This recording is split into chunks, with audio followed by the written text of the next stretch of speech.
Está el doctor Juan Manuel Pizarro Echenique ya acá con nosotros. Te planteaba al inicio del programa que íbamos a hablar de esta reforma constitucional, ¿no?, que muchos quieren abordar.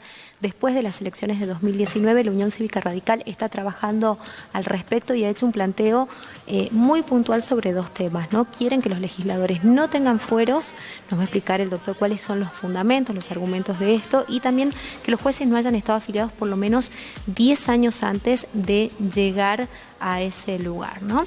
¿Cómo está, doctor? Gracias por acompañarnos. ¿Cómo estás, Mabel? Muchas gracias por el espacio. Bueno, ¿cómo se ha venido trabajando todo esto desde la Unión Cívica Radical? Sobre todo planteando que es necesaria una reforma constitucional, pero es necesaria una reforma constitucional en serio, ¿no? Que aborde temas puntuales, temas que además tienen que ver con los intereses de todos. Así es, Mabel. Y en realidad una pequeña aclaración. La Unión Cívica Radical, si bien todavía está trabajando en la reforma constitucional, todavía no se ha expedido porque, bueno, las autoridades todavía no han difundido, digamos, la posición oficial. Sí, nosotros, un grupo de correligionarios, a través de una fundación, correligionarios y no correligionarios, nos hemos nucleado para abordar, como usted decía, una reforma constitucional seria. Y el primer punto para que sea seria era justamente hacerla en el 2019 para que no haya especulaciones sobre mandatos y estas cuestiones electorales que siempre están de por medio. Y lo que planteábamos dentro de varios ejes, ¿no?, para modernizar la Constitución, hacer una Constitución del siglo XXI, antes hay que recordar que la última reforma constitucional fue seria, digamos, fue en el año 98. Porque la que tuvimos en 2003 solamente reformó un artículo que era el mandato del gobernador y vicegobernador, el polémico 2-3, como decía. Entonces, dentro del pensamiento jurídico y político que abona a este grupo, nosotros nos planteábamos el hecho de que las inmunidades parlamentarias, es decir, los fueros, específicamente la inmunidad de arresto o inmunidad de proceso, es un instituto que ya está desactualizado. ¿Y por qué está desactualizado? Porque la necesidad histórica de que los diputados, los legisladores tengan fueros, estaba fundamentada en las persecuciones que por ahí podían sufrir y eso alterar la función. Yo creo que hoy, en el siglo XXI, eso se compensa con la viralización que hay por ahí de la información, ¿no?, con el acceso inmediato a los medios de comunicación para denunciar cualquier irregularidad o persecución. Y de esa manera, hoy, en el plano actual, esta necesidad ha desaparecido y está vulnerando el principio de igualdad ante la ley. ¿Por qué? Porque el fuero, para que la audiencia lo entiende, el fuero mismo de un legislador, hoy día neutraliza cualquier reproche que pueda hacer la justicia a determinadas personas que circunstancialmente ocupa el cargo del legislador.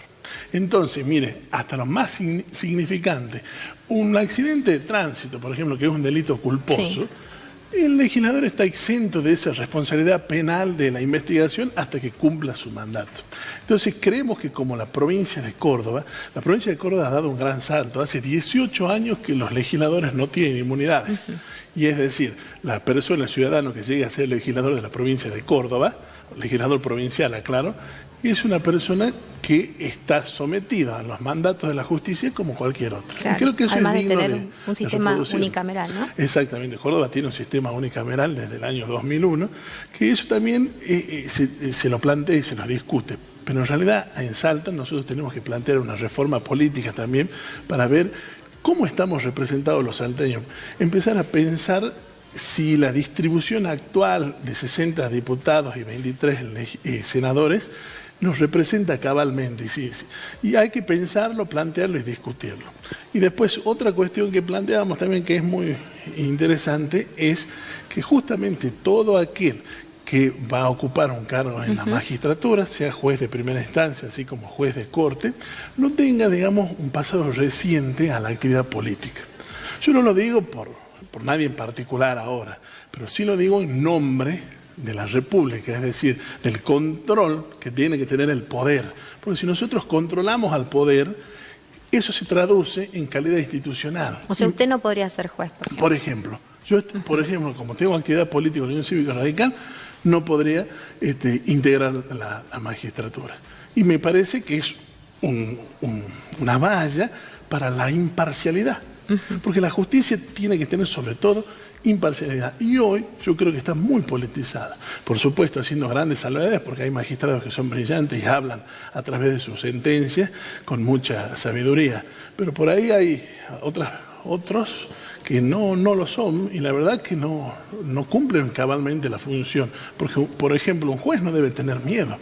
Un juez de la Constitución es una persona que tiene que tener el coraje para decir lo que hay que decir y dar o no la razón a quien sea, desde el gobernador hasta el último ciudadano. Y el ciudadano. sistema en el que se elige a los jueces, digo, ¿no? Este examen a través del Consejo de la Magistratura, sí, la elevación del pliego, la decisión final del gobernador, incluso de elegir el peor de los... de esta terna, digamos, en cuanto al mérito, y que después esto tenga que tener un acuerdo dentro de la legislatura, ¿no también condiciona un poco a que efectivamente esta independencia de los poderes se plasme?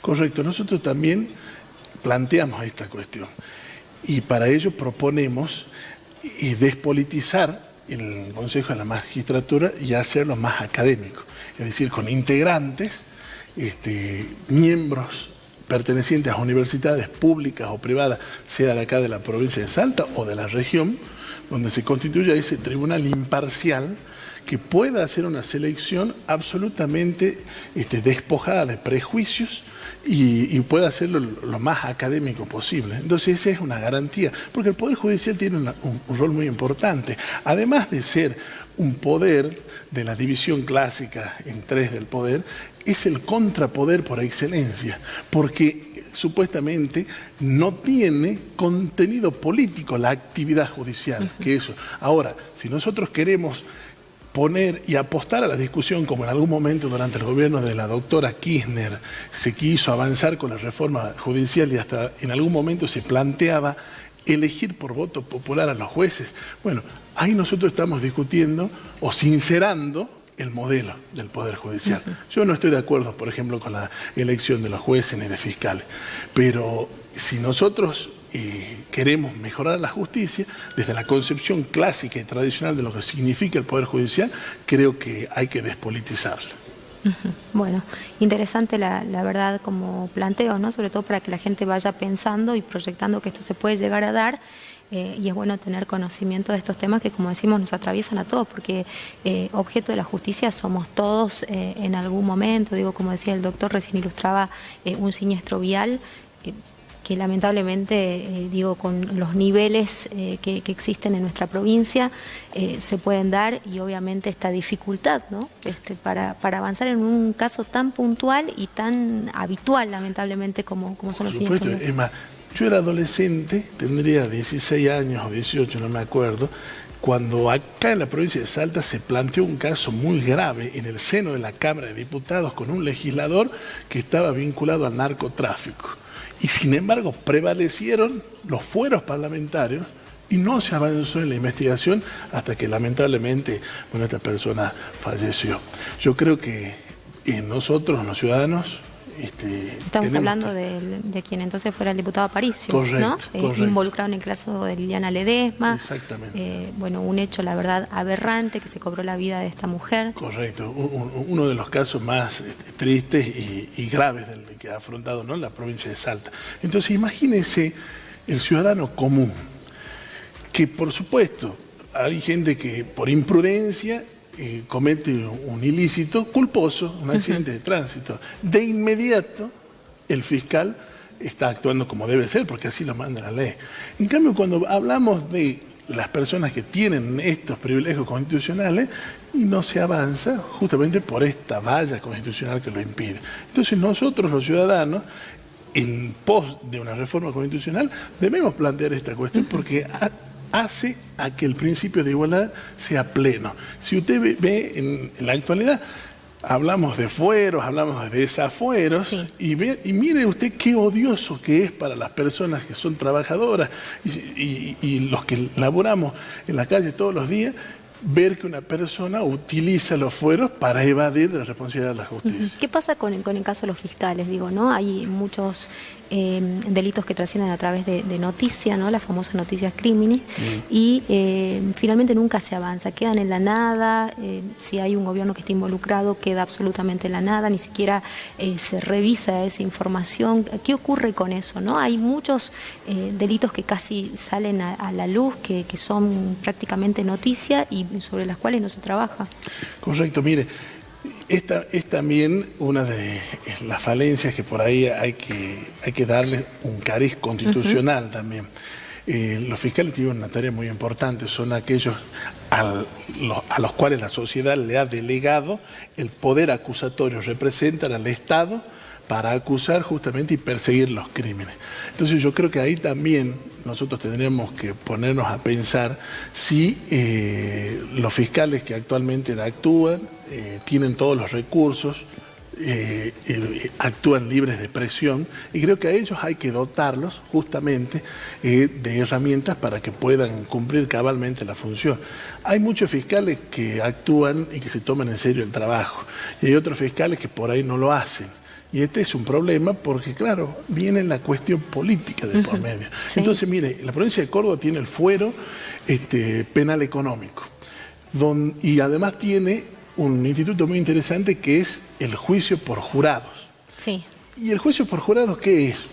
Es poner en manos de un tribunal integrado por gente del pueblo, los ciudadanos comunes, que se eligen a través de un sorteo anualmente y están en el estrado escuchando el caso que presenta el fiscal. El modelo de Córdoba es un sistema escabinado. ¿Qué significa esto? Mixto, que tiene ciudadanos comunes y jueces.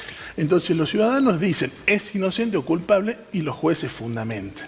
Entonces ese es un modelo que en Córdoba inclusive ha juzgado legisladores, ha juzgado propios fiscales y ha juzgado empresarios con un poder económico muy grande, y el sistema, digamos, mal que mal, de algún modo, responde a los sentimientos de justicia. Yo creo que por ahí, en algún fuero específico, deberíamos empezar a pensar estas cosas. No soy partidario de copiar y pegar lo que hacen otras provincias, porque cada provincia tiene su realidad cultural y sociológica diferente, pero por lo menos nosotros tenemos que empezar a pensar a cómo manejar estas cosas. Igualmente, no solamente la propuesta se agota en estos 3 puntos, hay muchísimos puntos, como también los organismos de control. Nosotros necesitamos, como siempre decimos, al poder hay que controlarlo, para que eso se traduzca en la mayor transparencia y seguridad para los ciudadanos. La Auditoría General de la provincia debe necesariamente quedar en manos de la oposición política. Y si esto no va a ser así, hay que diseñar un mecanismo que sea absolutamente técnico para el control. Entonces, si un municipio ha tenido una gestión desastrosa e inclusive con ilícitos de por medio, la Auditoría General de la provincia debe denunciarlo, debe dejarlo evidente.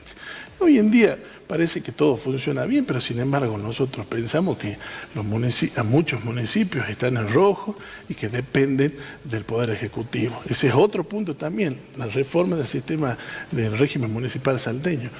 Nosotros pensamos que es inadmisible que la legislatura provincial controle las cartas orgánicas de los municipios que las crean. Porque ese control debe estar reservado al Poder Judicial.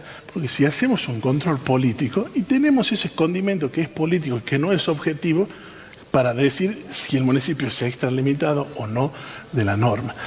Y a partir del año 94, la Constitución de la reforma del 94 consagró la autonomía municipal, económica, política y financiera de los municipios. Y eso debería replicarse en la próxima reforma constitucional. En el año 98 no se hizo, porque esos son uno de los grandes problemas estructurales del municipio, que no le dan a los consejos deliberantes y a los intendentes las herramientas para que puedan generar recursos genuinos. Y entonces tienen que golpear siempre las puertas del Gran Mur para pagar sueldo o para hacer obras. Hay sistemas en el país que es de premios y castigos, que premia al intendente o al municipio más inteligente para generar recursos genuinos, y como genera recursos genuinos, le aumenta la coparticipación. Perfecto, bueno, interesantísimo, doctor. La verdad, muchos puntos para discutir. Muchísimas gracias por acompañarnos. Muchas gracias a usted, como siempre. Quédate ahí, pausa, ya volvemos.